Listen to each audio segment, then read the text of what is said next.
મારે તારી સાથે કોઈ વાત નથી પ્લીઝ તું મને ના બોલાવે ને તો જ સારું. ભવ્ય, આપણા લગ્નને 8 દિવસ થઈ ગયા. હું તમને પૂછીને થાકી ગઈ કે તમને મારામાં શું વાંધો છે, તમને આપણા સંબંધથી શું તકલીફ છે.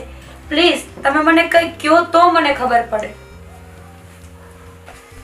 તો સમય આવતા તું ખુદ સમજી જઈશ.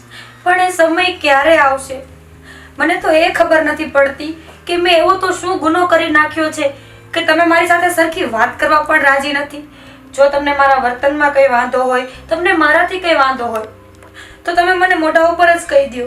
આવી રીતે દિવસ ને રાત મને બાળવાની કોઈ જરૂર નથી. હું ક્યાં પણ તને બાળું છું, તું જાતે બળે છે તો એમાં મારો શું વાંક છે?